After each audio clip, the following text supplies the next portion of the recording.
బాబాయ్ నేను ఒక ఇంట్రెస్టింగ్ క్వశ్చన్, అంటే మీరు మాత్రమే, నా దృష్టిలో మీరు మాత్రం దీన్ని మాకు అందరికీ అర్థమయ్యేలా చెప్పగలరని ఒక ఆశ నాకు. మీరు చాలా పాటలు ముందు సినిమాలో రాకముందో లేకపోతే సినిమాలో వచ్చిన తర్వాత విడిగాను రాసుకున్న పాటలు నచ్చి విని దర్శకులు ఆ పాటల్లో వాళ్ళు ఒక సన్నివేశాన్ని ఊహించి లేకపోతే ఆ సినిమాని ఊహించి సినిమాల్లో పెట్టుకున్నారు. జగమంత కుటుంబం నాది, ఏకాకి జీవితం నాది, అలాగే సురాజ్యం అవలేని స్వరాజ్యం ఎందుకు కానీ ఇలాంటి పాటలు. అలాగే కొన్ని సినిమాలకి, అంటే నాకు తెలిసిన ఇన్ఫర్మేషన్ ప్రకారం ఈ సన్నివేశంలో ఒక పాట ఉంటే బాగుంటుందని మీరు వర్మ గారు లాంటి వాళ్ళకి, లేకపోతే జామురాతిరి జాబిలమ్మ ఆ సిచ్యువేషన్ క్రియేట్ చేసి ఆ పాట ఉంటే బాగుంటుంది అని చెప్పి ఆ పాట రాసింది, ఆ పాట క్రియేట్ చేసింది మీరేనని చెప్తూ ఉంటారు. అయితే నా ప్రశ్న అది ఏంటంటే, మీరు రాసిన పాటల్లో సినిమాని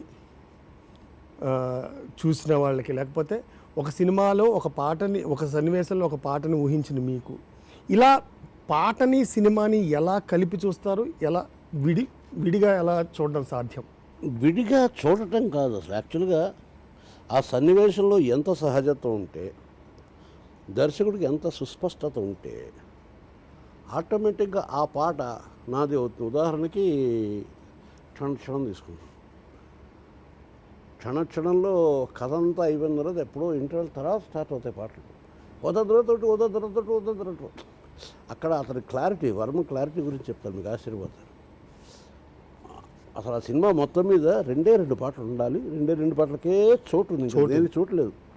ఆ మనీ అనేటువంటి థీమ్ను మొత్తం తీసుకొచ్చి ఒక సీన్ రాయండి, ఆ సీన్ని పాటగా మారుద్దాం అంటే పాట రాయలేదు, సీనే రాశాను యాజ్ ఇట్ ఈస్.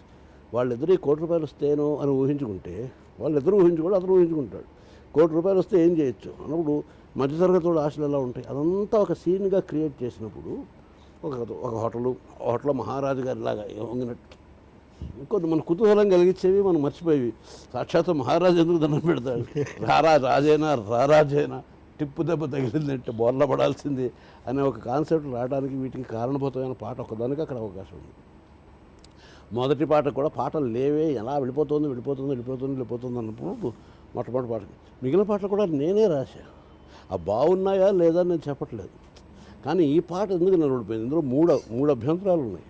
ఒకటి స్లో ట్యూన్, 2 అతలోక సుందరైనటువంటి శ్రీదేవి ఒంటి మీద బురదలు కొట్టి మొహం మీద ఇంత బురద రాసి అనవసరమైనటువంటి ఒక గోతిలోకి తోసి పక్కనే కూర్చుని అంత సౌందర్య రాశిని చూస్తూ ఏ రకమైన వికారానికి లోనవ్వకుండా పసిపాపం జోగొడుతున్నట్టు జోగొడుతూ వాడు పాడాలి, అలాంటి ఆలోచనే విచిత్రం మొదటిది.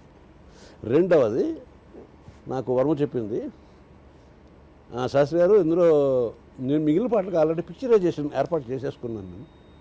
నాకు అక్కడ కావాల్సింది కేవలం శ్రీదేవి, ఆమె హోయలు, ఆమె సంపూర్ణ సంపద, అదొకటే కావాలి. కాబట్టి ఏం తీయాలని నేను ఆల్రెడీ ఫిక్స్డ్, నాతో పే చేయలేదు. కాబట్టి మీరు ఏమి రాస్తారన్నా నాకు అనవసరం, మంచి పాట రాసుకుంటే మీ ఇష్టం, మీ కర్మ,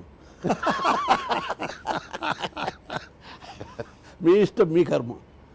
కిరణ్ గారు ఏం డ్యూటీ చేస్తారు చేసుకోండి, నేను ఓకే, అది ఎలా పిక్చరైజ్ చేయాలో నేను క్లియర్, నేను అలాగే చేస్తాను. మీరు రామాయణం రాసినా నేను అలాగే చేస్తాను, మీరు ఇంకో చెద్దాలు చేసినా రాసినా అలాగే చేస్తాను. అంత క్లారిటీ ఉన్నవాడు. సో అందుకనే అక్కడ నేను ఇందాక చెప్పాను, అరూప భావాలు ఇస్తాం. అందనంత ఎత్త తారా తీరం ఎందుకు అందదంత. సినిమా కథకి ఏమైనా సంబంధం ఉందా? లేదు కదా. సినిమాకి సంబంధం లేనప్పుడు సినిమా నుంచి వేరుగా చేయడం అట్లాగా.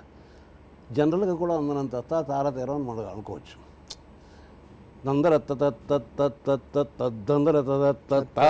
అతను చూనిచ్చినప్పుడు ఒక తమాషా వినడానికి.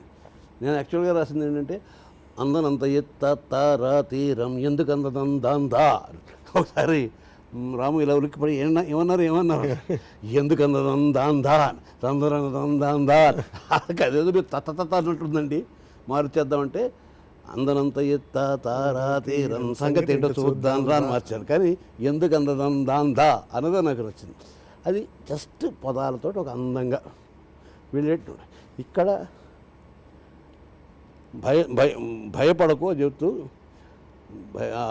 భయాన్ని తరిమి చిటికలోన చిక్కబడ్డ కటిక రాత్రి కరిగిపోక తప్పదమ్మ ఉదయకాంతికి, చిటికలోన కళలతో ఉషాతీరం వెతుకుతూ కదిలిపో నిశారాణి నిద్రతో కదిలిపో అని చెబుతూ ఒకానొక అననుకూలమైనటువంటి ఆపదను స్ఫురింపజేసే వాతావరణంలో ఒక చల్లదనాన్ని క్రియేట్ చేయడం అనేటువంటి అవసరానికి ఇప్పుడు న్యాచురల్గా మంచి పాట ఆటోమేటిక్గా వస్తుంది. ఆ పాట ఎవరికైనా పాడుకోవచ్చు. ఒక తండ్రి తన పాపకు పాడుకోవచ్చు. జోరు గాలిలో జాబిలమ్మ జారనీయకే కళని జారిపోనివ్వటం అనేటువంటి ఒక కాన్సెప్ట్ జోరుగాలి. ఈ సందర్భంలోనే ఒక అరూపమైన అనుభూతిని కుహు కుహు అనే స్నేహం విలువగా అలా. సో ప్రతి పదాలేవో పలుకగా కొనుకురాక బుట్ట బొమ్మ కుదిరిందని వనములేచి వద్దకొచ్చి నిద్రపుచ్చని ఇంత సుకుమారమైన భావాలు. ఈ మొత్తం టోటల్ ఆ పాటను చూసుకుంటే ఇంకా చిత్రం ఏంటంటే అదంతా సెట్లో వేసింది. అది సాక్షాత్ అడుగుని తీసుకొచ్చి దింపాడు. అలాంటి క్లారిటీ సినిమా సిచ్యుయేషన్లో ఉన్నప్పుడు నేను సాధారణంగా మన జీవితానికి అలాంటి సందర్భాలు ఉంటాయి. పాపలు బెదురుతారు వాళ్ళు. అక్కడ శ్రీదేవి కాదు, ఓ పాపాయి. అడవిలో చిన్న పురుగు కదిలితే ఇలా ఉలిక్కి పడే ఒక పాపాయి అనే కాన్సెప్ట్ మనం తీసుకుని నేను విన్నాను కదమ్మా. అలాగే లాలిజో ఎన్నో పాటలు నేనున్నాను కదా. పాపలా నిదరో చాలింకా దీపమై చూస్తూ ఉంటాగా, దీపంలో చూస్తూ ఉంటాగా పాపలా నిద్ర. ఇది ప్రియుడు పడిన పాట అంటే ఎందుకు పాడకూడదు? ప్రియుడు అంటే ఇప్పుడు కామవికారంతో జ్వలించిపోతూ ఉండాలా? పురుషుల్లో తండ్రి ఉంటాడు, బిడ్డ ఉంటాడు, తోడబుట్టినవాడు ఉంటాడు, స్నేహితుడు ఉంటాడు. ఎందుకు చూడలేము? స్త్రీ అదృష్టితోటి, స్త్రీని ఆదృష్టితో ఎందుకు చూడలేము? సో అలా చూస్తున్నప్పుడు ఇలాంటి పాట. సో సహజంగా సిచ్యుయేషన్స్ వాళ్ళు చెప్పేటప్పుడు దాంట్లోంచి అవకాశాన్ని నేను రాబట్టుకుంటాను, నా బాధ్యత. ఎందుకంటే అది దగ్గర తీసుకోదు. ఈ పాట వింటే ఏ సన్నివేశానికైనా పాడవచ్చు. డెఫినెట్గా అప్పుడు మనకి ఒక హీరో గారు గుర్తురాడు, హీరోయిన్ గుర్తురాదు. గుర్తు రాకపోవడమే నాకు కావాలి.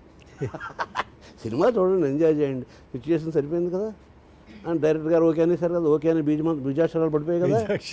ఆ బీజాక్షరాలు పడిపోయిన తర్వాత డైరెక్ట్గా మీ దగ్గరికి వస్తున్న విషయం వేరు ఇంకోటి. ఇక్కడ చిత్రీకరణలోనూ దాని సౌందర్యంలోనూ దర్శకుడి ప్రతిభలోనూ వాళ్ళ నటనా ప్రతిభల్లోనూ పాడిన గాయకుడి కంఠస్వరం తాలూకు మాధుర్యంలోనూ కనిపిస్తున్నటువంటి నటీనటుల ప్రతిభా విశేషాలు వీటన్నిటినీ మీరు అలౌ చేసినట్లయితే ఇందులోనూ మీదేని వస్తువు రాదు. అంటే ఉదాహరణకి ఒక చిన్న కానుక తీసుకొచ్చి నీకు ఇచ్చాను నీ పుట్టినరోజు నాడు. ఆ కానుక నా స్తోమతను బట్టి అయితే చిన్న ఉంగరం కావచ్చు, లేకపోతే ఒక చిన్న పువ్వు కావచ్చు, లేకపోతే ఒక చిన్న ప్లాస్టిక్ ముక్క కావచ్చు, ఏదో ఒకటి కావచ్చు. వాట్ ఎవర్ ఇట్ ఈస్, నువ్వు దాని వాల్యూని బట్టి, దాని ఖరీదుని బట్టి నేను ఇచ్చే అక్కర్ని బట్టి ఇస్తావు. కానీ నేను అలాగే ఇచ్చేస్తానా? దాని చుట్టూ రకరకాల ర్యాపర్లు చుట్టి దాని బరువులో పెట్టి దాన్ని ఇలా పెట్టి అదో ఉడతీయటానికి అదో కార్యక్రమం. పెళ్ళైన తర్వాత కూడా నువ్వు చూసేవో లేదో, మూడు పెళ్ళిద్దరు కూర్చుని రిసెప్షన్ అయిపోయిన తర్వాత బట్లు హిరణ్యకశిపుడిని చీల్చినట్టుగా చీల్చి వెతుక్కుంటుంటారు.